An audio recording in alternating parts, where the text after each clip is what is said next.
Muy buenas tardes, maestros y maestras. Nos da muchísimo gusto recibirles como cada martes con Grupo Loga, donde invitamos a expertos, invitamos a otras organizaciones, como es el caso, donde Docencia Digital, que dirige el doctor Jesús Velázquez, hoy nos acompaña. Como ustedes saben, estamos en el mes de la evaluación y hemos dedicado este mes de junio precisamente a este gran tema porque pues se avecina el fin de cursos. Durante todo el año hemos observado a nuestros estudiantes, a nuestros niños, a nuestras niñas, a nuestros jóvenes, y hoy es el momento de dar una retroalimentación más de orden sumativo, donde podamos integrar una ficha que de una o de otra manera permita que estos chicos lleven información para el siguiente profesor de ese nivel educativo, y más aún si cambian del preescolar a la primaria o de la primaria a la secundaria o de la secundaria a la media superior. Parte de la responsabilidad de esta evaluación integral es que verdaderamente podamos ir acompañando no solo en un mes, no solo en un semestre, no solo en un ciclo escolar, sino que las intervenciones de las maestras, de los maestros, permitan ir observando a cada uno de los chicos su propio desempeño, su propio desenvolvimiento.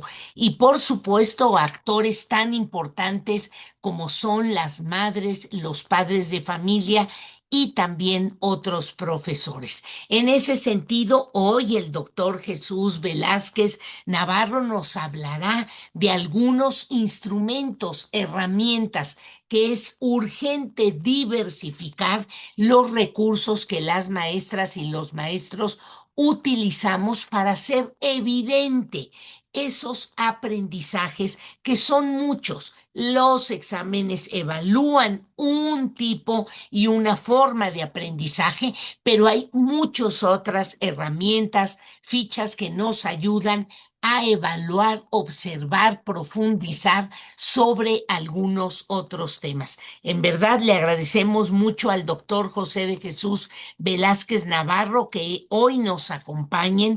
Déjenme decirles que el doctor es fundador y primer presidente de la Red Nacional de Capacitadores en Educación Renacer, que por cierto los estamos invitando al Congreso que tendrá lugar 4, 5 y 6 de agosto con un tema de verdad muy interesante. En todas nuestras promociones les hemos compartido este Congreso y actualmente es director general de la consultoría Docencia Digital, institución dedicada a la formación docente en estudios de posgrado. Si ustedes están pensando cursar una maestría, un diplomado, un doctorado, Docencia Digital es una gran alternativa. Cuenta con más de 40 años de experiencia docente, 25 de los cuales ha dedicado a la formación continua de maestros. Ha sido conferencista y tallerista en múltiples eventos educativos nacionales e internacionales. Yo lo conocí en uno de ellos y hasta la fecha hemos compartido muchísimos espacios. Es doctor en desarrollo de competencias educativas con mención honorífica, ha realizado estadías académicas en Finlandia y España y estudiado modelos educativos de vanguardia. Ha diseñado, ayudado a instituciones a diseñar planes de estudio, coordinado programas de posgrado y asesorado proyectos de modalidad presencial y virtual en diversos estados de nuestra República. autor de 32 libros especializados en innovación educativa de vanguardia. Ojalá al final el doctor les comparta también esas ligas, esos contactos, para que ustedes puedan seguirlo y por el otro lado también conocer su literatura, varios de ellos publicados con el sello editorial Docencia Digital. Ha contribuido a consolidar metodologías activas, gamificación, planeación y evaluación por proyectos en el marco de la nueva escuela mexicana. Y su lema de vida profesional es: trabajar por la educación es construir futuros posibles. Doctor Jesús, muchas gracias por estar aquí, gracias por su intervención, que seguramente ayudarán a las maestras y maestros que hoy nos acompañan a ir redondeando estas ideas, estas reflexiones sobre la evaluación. Lo dejo en el uso de la voz y maestros y maestras, por favor, compártanos de qué entidad nos acompañan y además usen el chat para sus preguntas e inquietudes mismas que le plantearemos al doctor. Bienvenido, doctor, bienvenido, maestras y maestros. Sí, muchas gracias, doctora Patricia Ganem, amiga, colega de muchos años ya y compañera también en la Red Nacional de Capacitadores en Educación y próxima presidenta, he de decirlo. De verdad están cordialmente invitados a nuestro Congreso de Renacer en la Ciudad de México, 5, 6, 7 no, 6, 7, 8 de agosto, ¿sí? Y ese es un gran evento. Y pues bueno, vamos a tratar de abordar este tema que está acotado al hablar de las fichas de evaluación. En evaluación, bueno, habrá que analizar un montón de perspectivas sobre quién evalúa, cómo se evalúa, con qué se evalúa, para qué se evalúa. Y cada una de las respuestas a esta pregunta abre un escenario grandísimo en posibilidades y en información. Sí, en este caso, hablar de fichas de evaluación, pues estaríamos centrándonos en el asunto de con qué se evalúa y para qué se evalúa, para qué se utiliza ese instrumento, para qué es más recomendable estos instrumentos, ¿no? Pero bueno, para poder entender perfectamente todo el escenario, pues es importante primero hablar del ciclo de la evaluación como un proceso cíclico que empieza primero por diagnosticar, es decir, no diagnosticar específicamente para la evaluación, no. Cuando tomamos un grupo que va a ser evaluado en un proceso determinado, un proceso de aprendizaje, pues tendríamos que primero aplicar algún tipo de instrumentos para ver dónde estamos, qué tenemos, qué no tenemos, ¿no? Y ese diagnóstico es lo que da pie a la planificación, lo que da pie a la planeación del aprendizaje. ¿Sí? La planeación en cualquier ámbito de la vida es ubicarnos en un punto de inicio, darnos, clarificar dónde estamos y visualizar a dónde queremos llegar. Es decir, planificar es transitar de un estado actual a un estado deseado. Y ya que tenemos esa planificación, bueno, procuramos tener todos los elementos debidamente controlados para poder hacer un tránsito de dónde estamos a dónde queremos estar. Sí, esa es la planificación, esa es la planificación. Básicamente una planificación es un plan de acción que responde a preguntas sobre qué vamos a hacer, cuándo lo vamos a hacer, qué necesitamos para hacerlo, quiénes son los responsables, etcétera, etcétera. Y dentro de ese proceso, pues entra la evaluación posterior o bueno, sobre la marcha para poder estar haciendo pues un balance de cómo vamos. Pero la evaluación es un proceso permanente, es decir, está presente en el diagnóstico porque nos permite aplicar instrumentos de evaluación para valorar qué tenemos, qué no tenemos y entramos en el ramo de la evaluación diagnóstica. Durante el trayecto en que se va haciendo el trabajo, donde se va haciendo la intervención, se aplica la evaluación formativa. Una evaluación que tiene como finalidad ir viendo cómo se va avanzando en función de los fines que se están previamente determinados y nos va retroalimentando, nos va dando elementos que nos permiten tomar decisiones cuando todavía se puede hacer algo. Y la famosísima evaluación sumativa, que es la que nos dice cómo terminamos, cómo avanzamos en ese proceso, pero en esa evaluación sumativa, pues prácticamente ya no se puede hacer gran cosa. Ya estamos prácticamente al final de un ciclo, ¿no? Pero bueno, la planificación es siempre hipotética, siempre es un planteamiento a priori, pensando en que se pueden hacer las cosas, puede resultar de tal o cual manera, pero enfatizo que es un proceso a priori porque es una suposición. Finalmente es una hipótesis de que así se pueden ir, así se pueden dar las cosas. Pero la literatura especializada dice que una cosa es el currículum pensado y otra cosa es el currículum vivido. Y cuando llega el momento de la intervención, que es el momento número 3 de ese ciclo, pues es cuando nos damos cuenta si lo que se planeó realmente es pertinente, realmente es funcional, realmente es útil y va encaminado al logro de los objetivos, ¿sí? Porque siempre hay elementos contextuales que por más que queremos prevenirlos, pues no los podemos controlar, ¿no? Me pasó y se los platico en alguna ocasión que fui a un curso sobre el impacto de la música en el aprendizaje y salí fascinado con ese aprendizaje que tuve y dije, el lunes lo voy a aplicar como nos pasa muchas veces a los maestros, ¿no? Con todo el entusiasmo que cuando tenemos un nuevo aprendizaje. Y llegué y dispuse todo para aplicar la música en el aprendizaje.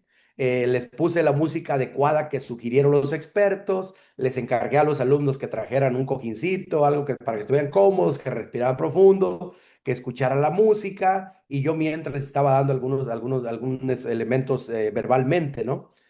Y todo iba bien hasta que pasó el de los tamales. Y ese asunto pues hizo que todo lo planeado se viniera abajo porque se acabó la concentración, se acabó ya el estado que había creado, sí, porque todo el mundo se empezó a reír y aquello se desvirtuó un poco, ¿no?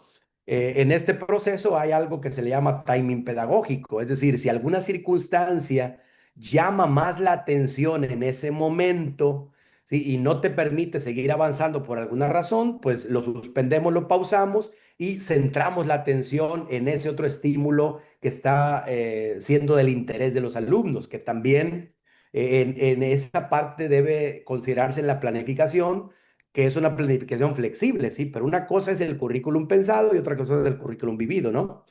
Pero bueno, una vez que se hace la intervención, ahora sí viene la evaluación formativa que consiste en obtener información, en obtener evidencias que nos van dando los alumnos en ese proceso de intervención, ¿sí? Ahora, esas evidencias que vamos obteniendo, esa información que vamos obteniendo a partir de aplicación de fichas de evaluación, de fichas de observación, entre otras cosas, ¿sí? Es información sobre cómo estamos, sobre cómo vamos avanzando. Ahí en ese punto de la obtención de evidencias es donde entran las fichas de evaluación. Nos permiten obtener evidencias de lo que está ocurriendo. Ahora, esas evidencias y esa información que estamos obteniendo debe tener un parámetro de comparación. Es decir, la información obtenida a partir de la aplicación de instrumentos de evaluación debe ser comparada con un parámetro. Es decir, no puede haber una evaluación sin que haya un parámetro de comparación que normalmente se mueve en el ámbito de la idealidad.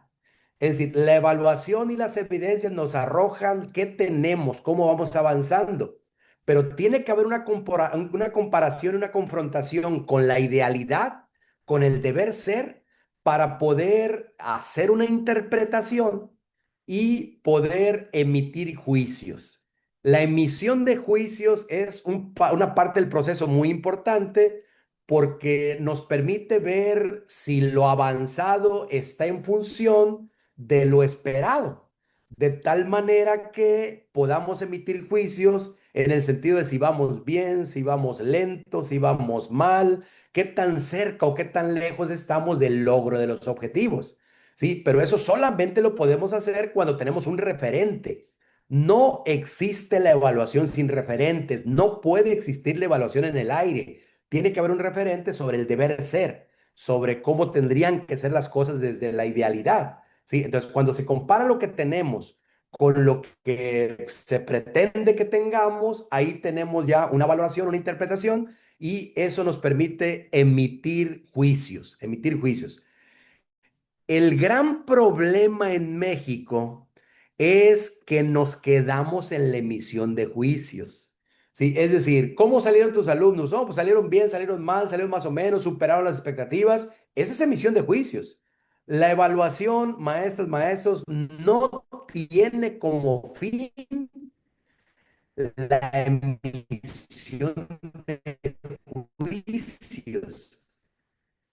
La evaluación tiene como finalidad obtener información, emitir juicios, pero lo principal de la evaluación es la toma de decisiones, función de los avances que se tienen, de las evidencias, del parámetro de comparación, y ese juicio debe servir para tomar decisiones, ¿sí? Estamos bien, estamos mal. Yo hasta cuestionaría si lo formativo es la evaluación. Desde mi punto de vista, lo formativo no es la evaluación propiamente, lo formativo son las acciones que se toman a partir de los resultados de la evaluación. O sea, la evaluación en sí misma no es formativa, sí, son las decisiones que se toman, es decir, es un referente que nos permite saber cómo vamos, pero lo verdaderamente formativo son las acciones, la toma de decisiones, sí, y la ejecución de esas acciones a partir de la retroalimentación que nos va dando este propio proceso, ¿no?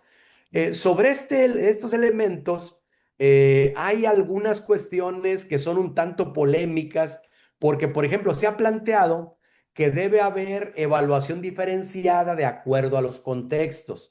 Estoy de acuerdo que cambien instrumentos, que cambien algunas formas de obtención de información adecuadas a ciertos contextos, porque yo no voy a pedir, por ejemplo, que me llenen un formulario de Google Form, por ejemplo, en una comunidad donde no hay internet, donde no hay computadoras. Obviamente eso tendría que ser otra forma, pero no estoy de acuerdo en que tengamos que modificar los fines de la evaluación, los parámetros de la evaluación, es decir, exigir menos o resultados diferentes o parámetros diferentes para quienes están, por ejemplo, en condiciones desfavorables.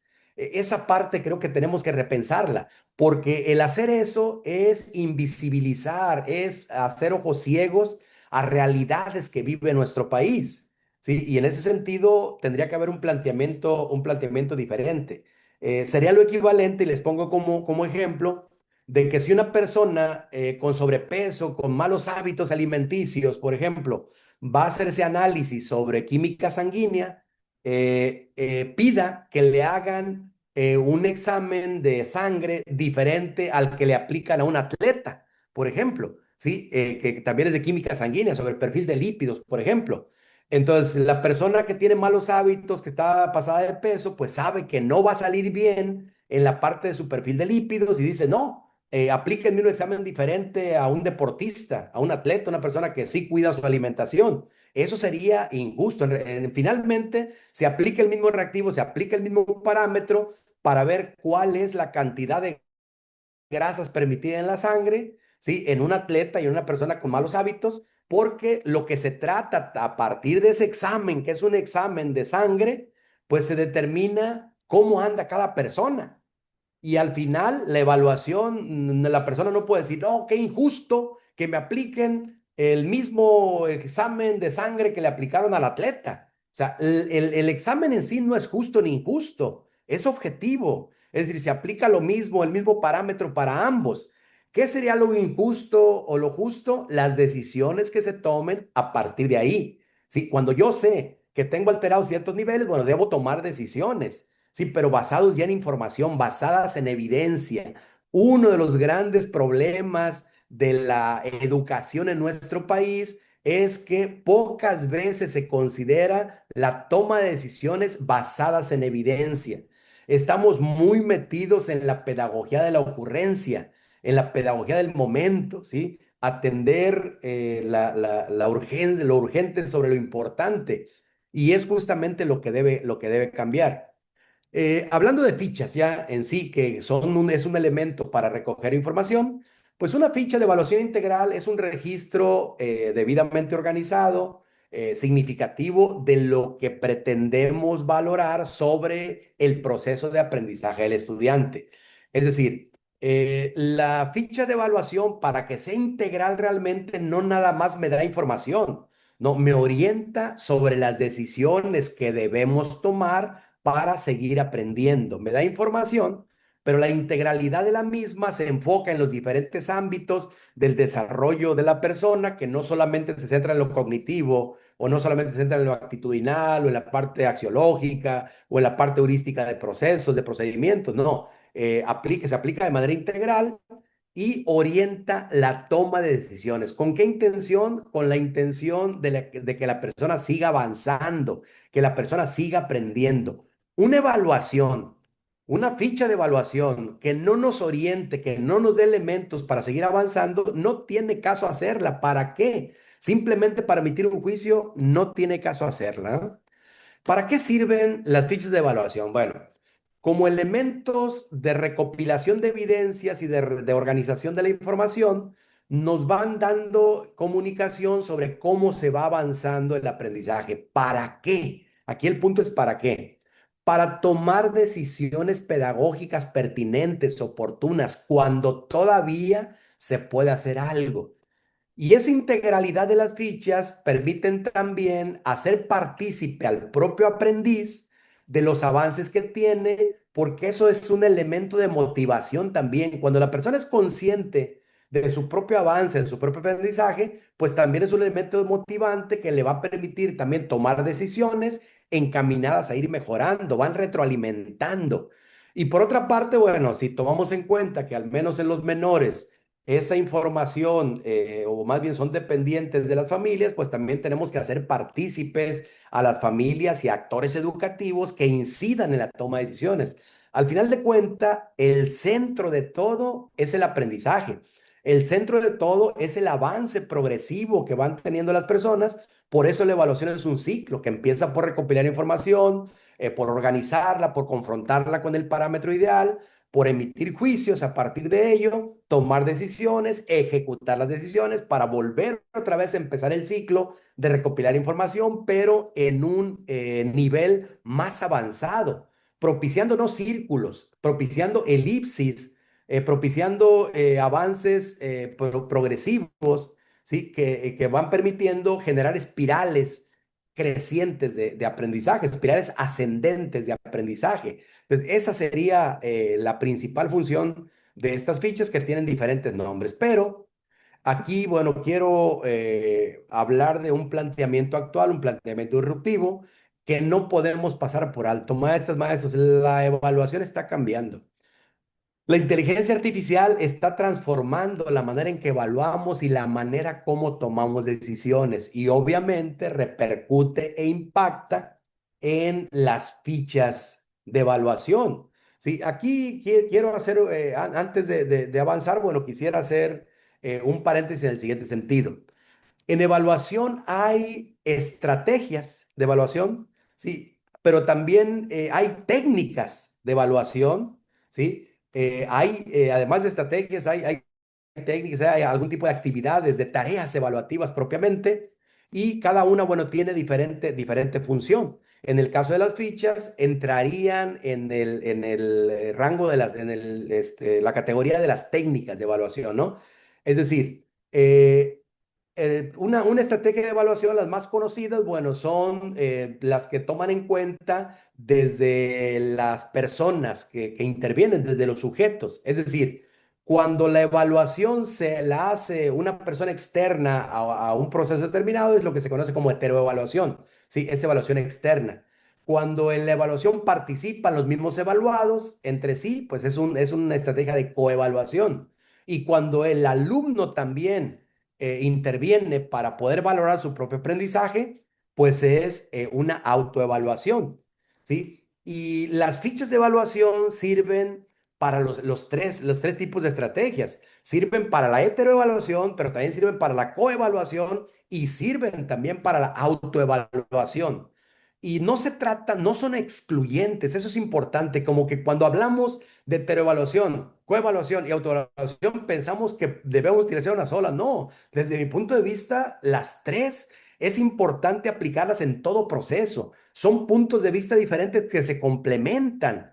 Y esa complementariedad permite tener mayor precisión y un panorama mucho más general que va a orientar la toma de decisiones, que es lo realmente importante, la toma de decisiones. Es decir, hay un docente que emite juicios sobre el avance de los estudiantes de acuerdo a sus referentes, pero ojo, también de acuerdo a su estado de ánimo, también de acuerdo al momento histórico y emocional que está viviendo en ese momento, ¿no?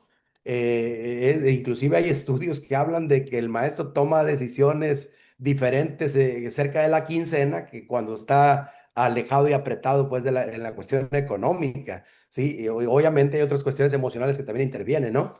Pero la coevaluación también permite que los propios alumnos valoren los avances de sus compañeros y al mismo tiempo, bueno, entiendan los avances que deben ellos ir teniendo, ¿no? Y la autoevaluación, pues, permite también tener parámetros objetivos que le permitan al estudiante, pues, emitir un juicio sobre su propio avance, pero sobre todo de los retos que tendrá que enfrentar posteriormente, ¿no? Entonces, la heteroevaluación, la coevaluación y la autoevaluación entrarían en la categoría de estrategias de evaluación. Cuando hablamos de técnicas de evaluación, fíjense, principalmente hay dos que son muy usadas, pero también son complementarias, ¿sí? Una es la observación. Finalmente, yo pongo a los alumnos a hacer alguna actividad de aprendizaje en función de la planeación que hice, de acuerdo a mi intervención, y estoy observando algunos elementos del desempeño de mis alumnos, de los avances, de sus actitudes. Es muy variada la observación, el foco de la observación que debemos tener. Sí, pero es importante que cuando hagamos observación tengamos claro qué estamos observando y para qué estamos observando. Sí, entonces aquí se puede hacer una ficha de observación. Sí, inclusive cuando un directivo o un coordinador académico entra a una sesión de clase a observar a un maestro, debe haber una ficha de observación. Es decir, yo no puedo observar a mis alumnos o una autoridad no puede observar mi práctica sin tener un instrumento de observación de ese desempeño, de esa práctica, ¿sí? Entonces, ese instrumento de observación pues nos va a permitir focalizar específicamente qué queremos ver, ¿sí? ¿Qué categorías de esas prácticas o de ese desempeño estamos observando? Y a partir de esa observación, siempre debemos tener en consideración que algunas cosas no las vamos a entender, no vamos a saber qué está pasando solo con la observación. Entonces, otro instrumento de observación, otra técnica de observación, perdón, es el interrogatorio. Sí, es decir, cuando yo estoy viendo a mis alumnos que están haciendo alguna actividad, alguna interacción y no entiendo qué está pasando, tengo el recurso de preguntar, de acercarme, decirles, oigan, ¿qué están haciendo? ¿Por qué lo están haciendo? Y se complementa, la observación se complementa con el interrogatorio y tengo mayor información de lo que está ocurriendo en ese momento, ¿sí? Entonces, tendríamos que aplicar esas técnicas de estrategias de evaluación, pero también técnicas. Y cuando hablamos de instrumentos y herramientas, hay otro punto. ¿Sí? Hablar de instrumentos y herramientas también es una cuestión un tanto polémica y me quisiera centrar así brevemente en la diferencia entre entre un instrumento y una herramienta. Un instrumento es una guitarra, por ejemplo, es un instrumento musical y una herramienta es un martillo. Si comparamos una guitarra frente a un martillo, vamos a darnos cuenta que el martillo es muy simple. El martillo simplemente tiene una función, que es la de golpear, por ejemplo, y la guitarra, en cambio, tiene una composición más sofisticada. Tiene una caja de resonancia, tiene cuerdas, tiene trastes, requiere una afinación, una preparación previa. Es decir, lo mismo pasa con los instrumentos de evaluación. Un instrumento de evaluación es más sofisticado, es mucho más elaborado, está centrado en el desempeño de los estudiantes. Y en cambio una herramienta es algo más simple, que tiene una sola utilidad. Y en la categoría de las herramientas es donde entraría la rúbrica. es donde entraría la lista de cotejo, es donde entraría la escala de estimación, que simplemente vamos a aplicar una observación para ver en qué nivel del desempeño está mi alumno, ¿sí? Y tiene esa finalidad específica. Y como instrumento, bueno, estaríamos ya centrándonos en la parte de los medios, ¿sí? Los medios que estamos usando para verificar el avance de nuestros estudiantes. Y en esos medios entran las propias estrategias de aprendizaje que estamos utilizando. Por ejemplo, el que los alumnos hagan una dramatización, por ejemplo, sería un medio, sería el medio a través del cual yo estoy viendo la socialización, estoy observando igualmente la comunicación que tienen los alumnos, la capacidad de resolución de problemas, a partir de que se están organizando para hacer una dramatización. Entonces, el medio, sí, que prácticamente el instrumento a través del cual, que es lo que estoy observando, que nos puede ayudar, es justamente ese punto, esa sofisticación pues de la que estoy hablando, y por eso entraría en la categoría de instrumentos. ¿Sí? Y dentro de las herramientas, pues entran básicamente la lista de cotejo, la escala estimativa, la rúbrica, ¿sí? La prueba objetiva, yo la ubicaría más como instrumento que como herramienta, porque la prueba objetiva requiere calibración, requiere hacer, pues si hablamos, por ejemplo, de reactivos, hablamos de opciones, de opciones, un reactivo de opción múltiple, pues requiere que dentro de las opciones, pues haya un distractor, que los distractores sean plausibles, una redacción específica. Entonces la ubicaría más como instrumento que como herramienta. Entonces es bien importante que aprendamos como toda esta parte, en qué consiste, porque de repente hacemos juicios o afirmaciones demasiado superficiales, aventuradas, sin tener conocimiento de todas las implicaciones que existe en todo este proceso evaluativo. Pero regresando a la esencia es tener información de los avances que van teniendo nuestros estudiantes, y esa información nos debe servir para tomar decisiones, ¿sí? No es para emitir juicios, no es para decir vamos bien, vamos mal, que es donde históricamente se ha quedado la evaluación en nuestro país, ¿sí? Es para tomar decisiones, ¿sí? Y lo realmente relevante, pues esa toma de decisiones. Yo recuerdo, por ejemplo, de todas las juegos en los que a veces participa la propia autoridad, cuando hablamos, por ejemplo, cuando se aplicaba la prueba de enlace, ¿sí? Una prueba censal aplicado a todos los alumnos de tercero en adelante, de primaria, secundaria y bachillerato, ¿sí?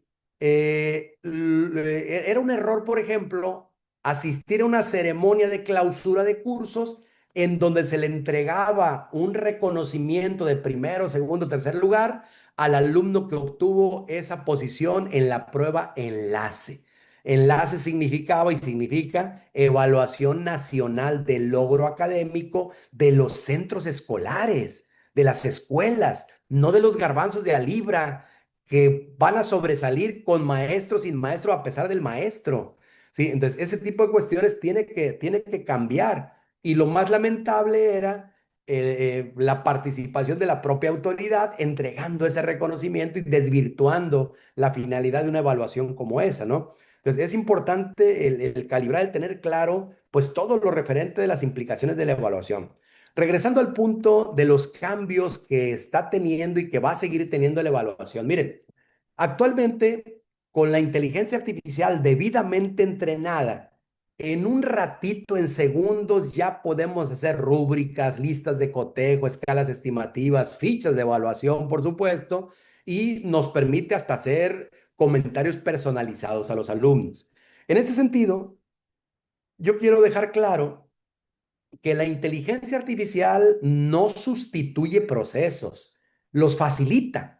Entonces, sí es conveniente y muy recomendable recurrir a la tecnología para facilitar un proceso como la elaboración de una rúbrica o como la lista de cotejo. Pero si no entendemos el sentido de aplicar una rúbrica, la finalidad de una lista de cotejo, el por qué diferenciar entre una escala estimativa, una lista de cotejo y la pertinencia de aplicación de cada uno, realmente no es el momento de usar inteligencia artificial. Primero tenemos que recuperar lo esencial y sí, recurrir a la tecnología para facilitar ese trabajo, porque así realmente hacer una rúbrica es un proceso muy complejo, una ficha de evaluación es un tanto complejo, la retroalimentación y la revisión es muy complejo, pero una vez entendiéndolo, pues ahí cabe el poder utilizar la tecnología. ¿Qué no puede hacer la inteligencia artificial? No va a comprender emociones, no va a interpretar los contextos que viven nuestros alumnos, no va a reconocer esos esfuerzos invisibles que hay y que debemos reconocer y estimular esos pequeños avances, que a veces un pequeñito avance en un alumno de verdad es un paso a la luna comparado con otro alumno que no le cuesta trabajo avanzar, ¿sí? Entonces hay que reconocer los esfuerzos. No va a permitir, no puede construir vínculos y no puede tomar decisiones éticas tampoco la inteligencia artificial. Es decir, va a seguir siendo humano. Bueno, hay cosas que siguen siendo humanos, porque la inteligencia artificial nos va a permitir analizar montones de información, montones de datos, pero quien va a interpretar los significados es el docente. Ahora, la inteligencia artificial nos debe sugerir, pero es el docente el que debe decidir. La decisión tiene que seguir siendo un juicio humano, una acción humana. Y en ese asunto de la toma de decisiones, en esta era de los algoritmos, es un asunto que debemos repensar. ¿Sí? Ya se está poniendo sobre la mesa temas como la soberanía cognitiva o sobre la soberanía en la toma de decisiones y sobre la soberanía emocional. Y en ese sentido, bueno, habrá que repensarlo, ¿sí? Entonces, efectivamente, hay estudios muy optimistas sobre el uso de la tecnología que hablan de una combinación de la tecnología, de la inteligencia artificial, pero también de la inteligencia humana, y el surgimiento de la cointeligencia y de la co-creación. Si la cointeligencia es la inteligencia natural humana más la inteligencia artificial, es una cointeligencia, una inteligencia potenciada. La co-creación, que es la creatividad humana más la creatividad estimulada por la inteligencia artificial, da pie a una co-creación. Y la cointeligencia y la co-creación potencian las capacidades humanas, potencian las posibilidades humanas. Pero ese asunto tenemos que trabajarlo muy bien, y sobre todo cuando hablamos de evaluación, ¿sí? ¿Hasta qué punto podemos auxiliarnos para hacer fichas, ¿sí? Con el debido entrenamiento. Y bueno, finalizo mi intervención en el sentido, pues, de que sí podemos hacer fichas de evaluación más inteligentes, con inteligencia artificial, que sean más dinámicas, interactivas, personalizadas, basadas en evidencia, siempre y cuando entendamos para qué se hace. Y hay un punto que estamos trabajando mucho, que son las analíticas de aprendizaje. Y con esa parte voy a terminar. Las analíticas de aprendizaje tienen que ser un complemento de la evaluación. Actualmente existen herramientas de observación y de recopilación de información que se están aplicando mucho en la educación en línea, en los contextos donde podemos analizar reacciones de las personas, por ejemplo. Es decir, si en este momento quienes están aquí presentes tuvieran su cámara encendida, por ejemplo, mientras yo estoy hablando, ¿sí? Y que hubiera un programa que existe ya para analizar las reacciones de cada uno de nosotros en la pantalla, yo pudiera retroalimentarme con esa información para ver en qué momento perdí la atención de ustedes, en qué momento estuvieron más atentos, qué hice para poder captar la atención, qué tema abordé. Sí, bueno, actualmente existen instrumentos tecnológicos capaces de recopilar montones de datos de la parte emocional, de las reacciones, de los avances de las personas, de las respuestas, que permiten dar una información en el momento preciso, ¿sí? Que nos van a permitir igualmente darnos una idea de qué es lo que está ocurriendo en ese proceso de aprendizaje, ¿sí? Identificando ciertos patrones que nos ayudan a comprender mejor el aprendizaje y complementan el proceso de evaluación. Las analíticas de aprendizaje no sustituyen la evaluación, lo complementan. Y en ese sentido, pues habrá que repensar que todo en la vida de los seres humanos, pues va a estar cambiando. Y las analíticas de aprendizaje es una rama, digamos, de la analítica de datos, centrada específicamente en el aprendizaje, que seguramente va a revolucionar la manera como evaluamos y por lo tanto cómo tomamos decisiones, ¿sí? Entonces, en ese sentido, bueno, quise con este repaso así general, pues dar algunas ideas de lo que está ocurriendo y tratar después de poner sobre la mesa este tema tan interesante, tan útil, tan relevante, pero también tan polémico, siempre polémica la evaluación, ¿sí? Entonces, bueno, yo aquí corto mi participación para dar pie ahora sí a la sección de preguntas, respuestas y que esto sea un poquito más interactivo y más dialógico. Muchas gracias. Al contrario, doctor, muchísimas gracias a usted y en función de esto de las analíticas de aprendizaje, es importante que advirtamos que estas tendencias, estos patrones, se pueden hacer de el plan de estudios, de los programas, de ciertos contenidos, de los comportamientos de los chicos, de los tiempos de aprendizaje. Cuando nosotros analizamos un examen, y vemos que el reactivo que menos contestaron es el 4 o el 8 o el 15, lo primero que tendríamos que hacer es un análisis de qué está pasando, en qué parte del programa estaba, cuántas sesiones di, cuántos ejercicios se dieron de esa habilidad en cualquier campo de aprendizaje, y eso ya con inteligencia artificial nos permite obtener esos patrones que, como dice muy bien el doctor, lo que nos llevan es a la toma de decisiones. Oye, esa parte la tengo que mover del programa, tengo que dar más tiempo, ay, no tiene varios contenidos antecedente que confirmen o ayuden a que el chico logre ese aprendizaje más rápido. O sea, nos permite analizar qué pasa con los contenidos, con los procesos de aprendizaje, con las ejercitaciones y una enorme cantidad de cosas que los maestros vemos, observamos, analizamos. Y eso es justo lo que la evaluación formativa e integral nos ha venido invitando. Déjeme decirle, doctor, que nos acompañan profesores de Tabasco, Morelos, Querétaro, Ciudad de México, Veracruz, Campeche, Puebla, Aguascalientes y Nuevo León. Qué maravilla que estas herramientas nos han permitido estos vínculos con las maestras, los maestros del país. Y bueno, pues aquí tenemos una pregunta, doctor, que de una u otra manera, bueno, pues sirve como para este diálogo. Uno de los maestros participantes nos dice que si se debe dar a conocer las fichas de observación. Y yo entiendo que dentro de la pregunta estarían todos los tipos de instrumentos, de herramientas, de elementos en los cuales nos apoyamos para ir analizando los procesos y los resultados de aprendizaje. ¿Cuál es su opinión? Y luego dice también por aquí, también tenemos que evaluar la evaluación, es decir, esta metaevaluación, ¿no? Así como hay metaaprendizaje, bueno, pues lo mismo, o metacognición, lo mismo de la evaluación. ¿Cuál sería por ahí su comentario de una observación que hace el profesor Jesús Pérez y luego la pregunta de la maestra Reina Milagros? Por Sí, sí, favor, gracias. doctor. Fíjense que con la pregunta se me agolparon así un montón de vivencias y bueno, voy a tratar como de resumir porque son bien importantes todas, ¿no?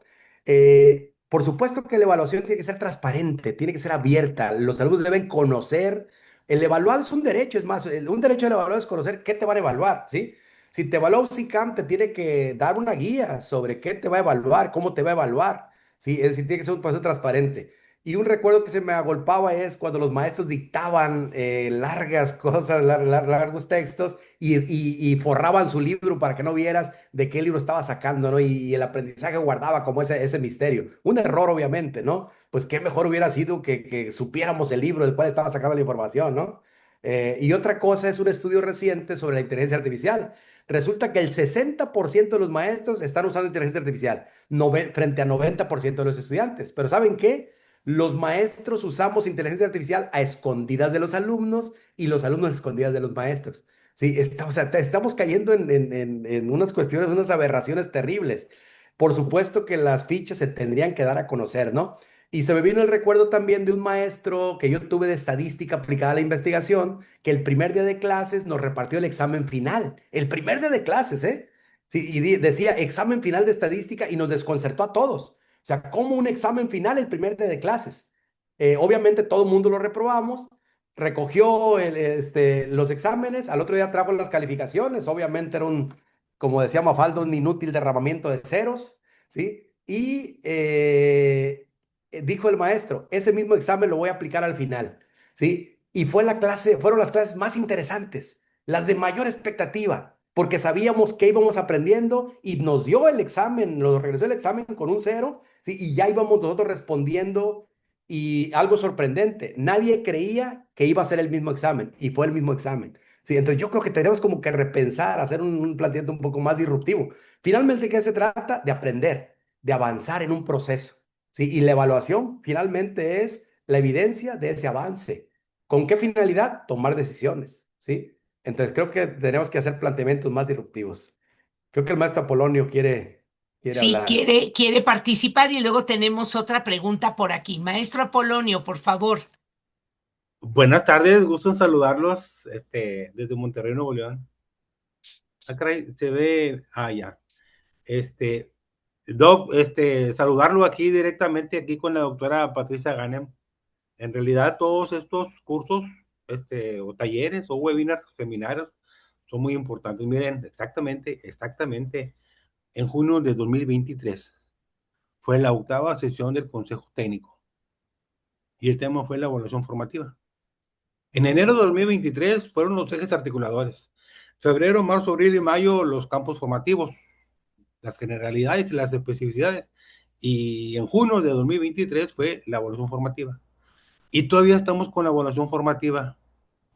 Entonces, hay otro doctor compañero también que habla de la didáctica de la evaluación formativa. Y bueno, ya son 3 años, caray. Ya son 3 años y estamos con el mismo tema y la planeación didáctica y los 10, 12 temas que nos mandan desde la SEP, que no salimos de esos temas. Lo más importante ahora para la 8ª sesión son el tema 2 y 4, o sea, ¿qué pasa con tu programa analítico de escuela y qué pasa con el programa de mejora continua? ¿Cómo nos vas a evaluar? ¿Qué portafolio seguiste? Porque fue la sugerencia en junio de 2023, fue la sugerencia un portafolio de evidencias tangibles de los procesos de desarrollo de los alumnos, y eso es lo que están pidiendo, procesos de desarrollo de los alumnos. ¿Qué tenemos de cada uno de los alumnos? Las inercias no nos dejan. ¿Qué podemos hacer? La pregunta es, ¿qué orientaciones o sugerencias podemos darle a las columnas vertebrales de cada uno de los sistemas educativos estatales para que esto se concretice? Porque hay muchos responsables en esto de la evaluación formativa. Entonces, nosotros decíamos, hoy en la tarde tuve mi consejo técnico de zona con mis compañeros directores, soy de una UDEI, de Nuevo León, estatal, y yo les decía, es que tenemos que hablar de las 3 P de la inclusión, permanencia, participación y progreso. Y en el progreso tenemos que evaluar los contenidos de los 4 campos formativos de todas las fases y tenemos que ver qué hicimos, qué ajustes razonables hicimos por ahí, porque cada uno de los contenidos, por ejemplo, de lenguajes, el que expresa su nombre en sus diferentes lenguas maternas, bueno, por ejemplo, el contenido de lenguajes de la fase 3, primer grado, tiene 4 PDAs, 2 para el primer grado y 2 para segundo grado. Y cada uno de los PDAs tienen una acción, un segmento curricular y condiciones para que se cumplan. ¿En dónde van los ajustes razonables? No, sí, es mucho trabajo lo que hay que hacer. No es fácil decir, bueno, vamos a evaluar ahora los logros de los alumnos, qué tanto lograron de esos PDAs de cada uno de los contenidos de todos los campos formativos. Y eso pues eso está en chino. Bueno, es una tarea que nos llevamos. La pregunta es, ¿qué hacemos con nuestras autoridades en todos los estados que son la columna de los sistemas educativos en cada uno de los estados? Porque aquí hay muchos responsables y estamos a 3 años que revisamos este tema. El último viernes de junio del 2023 y hoy estamos el último viernes de junio del 2026 y este mismo tema. Saludos, doctor. Muy buena exposición. Los felicito. Excelentes participaciones. Gracias a todos. Sí, muchas gracias.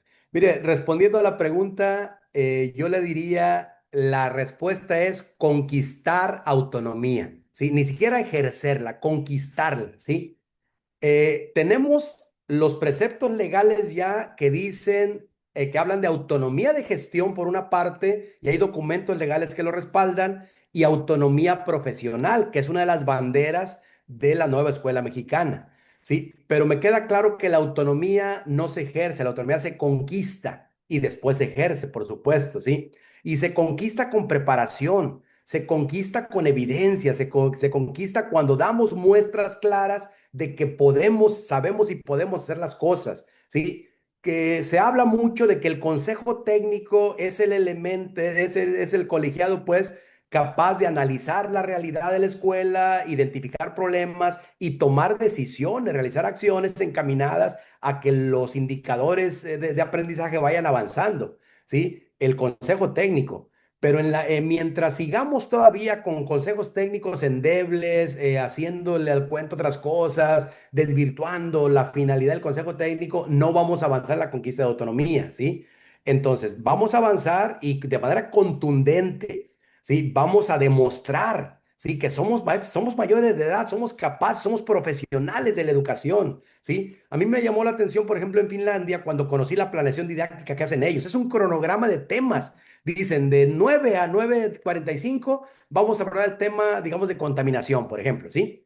Esos temas que van a ver en el día, que son 5 o 6 temas en el día, los suben a una plataforma nacional que lo conoce el padre de familia, que lo conoce el director, pero ¿saben qué? Si el director entra a la plataforma y dice de 9 a 9:45 van a hablar del tema de contaminación y va al salón de clases, están hablando del tema de contaminación. Si cuando el alumno llega a la familia y le dice, oye, vi en la plataforma que vieron este tema y ese es el tema que están viendo, ¿sí? Entonces, ¿por qué nada más están viendo el tema? Porque ellos dicen, ganamos más con confianza que con control. A mí no me interesa que me digas cómo vas a evaluar, qué técnicas vas a utilizar, qué tiempo le vas a dedicar, qué recursos. No, no, no. Eso, tú eres un profesional de la educación. Para eso fuiste formado. Creemos en ti, ¿sí? Entonces, el desarrollo y cómo lo hagas es un asunto tuyo. A mí dime qué tema vas a ver y punto, ¿no? Y es una planeación tan sencilla, tan rápida de hacer, que no les agobia como un asunto administrativo. Pero eso es una conquista a base de preparación, a base de responsabilidad, a base de resultados. Entonces, la respuesta a la pregunta, ¿qué tenemos que hacer? Conquistar la autonomía con preparación, con resultados, con congruencia, con constancia, ¿sí? Y a partir de ahí, si después de eso la autoridad sigue en su plan, el siguiente paso es la rebeldía, rebeldía pedagógica y el ejercicio de la autonomía basado ahora sí en la normatividad, ¿sí? Esa sería la respuesta y la postura, definitivamente. Muchas Eh, gracias, doctor. Tenemos también la mano levantada del maestro José Pérez. Por favor, maestro José. Hola, buenas noches a todas y a todos. Muy interesantes los planteamientos del doctor Jesús, y quiero retomar algo que me hizo reflexionar mucho porque soy plenamente convencido de que la práctica de evaluación en el aula siempre lleva una carga alta de cuestiones emocionales, para bien o para mal, que pueden favorecer, obstaculizar, sesgar resultados, y todos yo creo que tenemos historias a veces difíciles de asimilar en cuanto a que hemos sido evaluados con una alta carga de dosis emocional. Y por otro lado, pues también identificar y reconocer que siempre la evaluación tiene cierta dosis de subjetividad y se vale. Lo que no se vale es la arbitrariedad, ¿verdad? Y creo que todo esto que estamos escuchando nos ayuda mucho a acotar esa subjetividad y no caer en la arbitrariedad. Yo mismo recuerdo brevemente, les digo, qué irónico, estudiando precisamente una maestría en evaluación educativa, en un proceso de coevaluación, por cuestiones emocionales, la persona que me tenía que evaluar me asignó un 7. Y a mí se me hace irónico, pues, estando en una maestría en evaluación educativa, y es el único 7 que me quedó ahí en mi historia académica, que hasta la fecha lo recuerdo, y es parte de lo irónico, pues, ¿no? Que a veces, aún teniendo una formación profesional sólida, a veces nos ganan las emociones. Y Sí, gracias, sí, doctor, por lo que ok, comparte. no, gracias. Y aquí, Yo dudo que la evaluación sea objetiva cuando la hacen los sujetos. Que siempre que aparecen los sujetos interviene la subjetividad, ¿sí? Y si le sirve de consuelo, maestro, hay una anécdota de Pedro Infante que participó en un concurso de imitadores de Pedro Infante como un concursante anónimo y sacó el segundo lugar. Así Sí, que, así que bueno, efectivamente, sí. se va. pues qué bueno que se hace mención de esta parte de la evaluación, porque eso nos permite irnos con un poco de más cuidado. Y solo para cerrar, doctor, por aquí la maestra Josefina nos dice, mencionó que siempre se debe tener un parámetro para la evaluación, y ella menciona el CEAES, que es el Sistema de Evaluación y Acreditación de la Evaluación Superior en México. Yo realmente no lo conozco, a lo mejor usted, porque ve posgrados, tiene algo que opinarle, y dice, este instrumento, esta herramienta, este documento no tiene ningún parámetro. Y luego Ana María dice, ¿qué se está evaluando realmente? ¿La capacidad del niño para resolver problemas concretos o la propia capacidad para diseñar un proyecto que lo haga ver competente frente a UCICAM, ¿no? Que, bueno, pues por ahí hay un gran cuestionamiento de las evaluaciones de UCICAM, y sí, a veces nos confundimos. Bueno, este reactivo, este paquete de ítems está evaluando qué pasa con el chico o cómo yo estoy creando cosas para conducir el aprendizaje. Lo dejo en la conclusión, doctor, con estos dos Sí. planteamientos. Sí, para mí es un error que no haya parámetros. O sea, toda evaluación debe tener parámetros. Yo no voy a saber si estoy subido de peso, bajo de peso, alto en colesterol, bajo en colesterol, si no hay un parámetro ideal. Y esos parámetros no son fijos, es decir, los van cambiando con el tiempo, ¿sí? A partir de lo que aporta la investigación. Entonces, no puede haber evaluación sin parámetros, definitivamente, aunque sí también hay que ver que los parámetros tienen y deben ser dinámicos, ¿sí? Y la otra parte, referente a lo que se menciona de USICAM, en la evaluación siempre va a haber vicios y hay vicios, obviamente.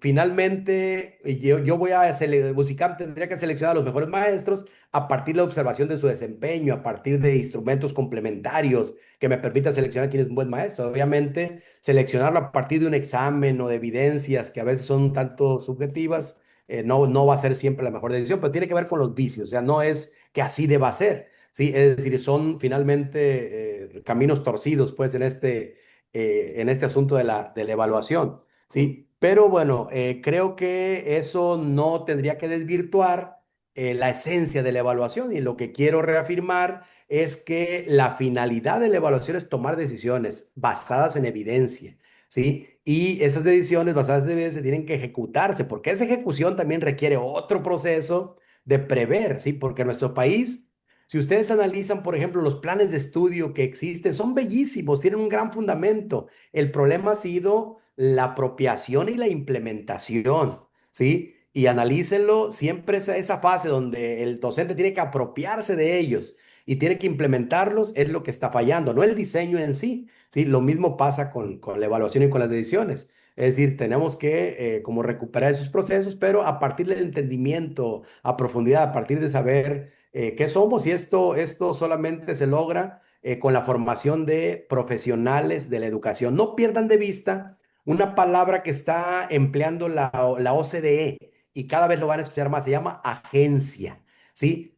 Alumnos con agencia, ¿sí? Que está sustituyendo a la palabra competencia o a la palabra capacidad. Tener agencia es tener capacidad para resolver, para poder desenvolverte en la vida, ¿sí? y está muy empatado con el surgimiento de los agentes también de inteligencia artificial, personas que tengan agencia, ¿sí? No lo pierdan de vista y ya luego hablaremos de eso. Muchas gracias. Pues al contrario, doctor, creo que nos ha dejado una enorme cantidad de reflexiones, provocaciones también, que creo que en las manos, en el entendimiento, en la voluntad, en la motivación de nuestras maestras y nuestros maestros, siempre se van a convertir en esas decisiones, en esas capacidades que intervienen ellos dentro de sus escuelas y de sus aulas. Muchos agradecimientos, doctor, muchas felicitaciones. Así es que, bueno, pues hay que seguir al doctor Velázquez. Él tiene también muchas actividades para que ustedes se puedan apoyar en él. Nos vamos a formato galería para despedirnos, para abrir nuestras cámaras y decirles que la próxima semana que seguimos con el tema de evaluación, tenemos el tema de las evaluaciones internacionales. Hemos invitado a un experto porque, bueno, pues hay también polémica y me parece que esto que dijo el doctor, hay que aprovechar lo que hay y en manos de un buen maestro, algo que es deficiente, verdaderamente se vuelve muy productivo. Al revés, puede ser un buen instrumento, un buen programa, en manos a lo mejor de algún profesor que no está motivado, hasta se minimiza y no se aprovecha. Entonces, vamos a ver qué podemos aprovechar de las evaluaciones internacionales. Nos vemos la próxima semana. Gracias a todos y gracias, doctor. Un abrazo Hasta fuerte. luego. Igualmente, un Gracias. Hasta abrazo, doctora luego. Pati. Bye, bye, bye. Hasta luego, Cuídense bye. mucho. Hasta luego.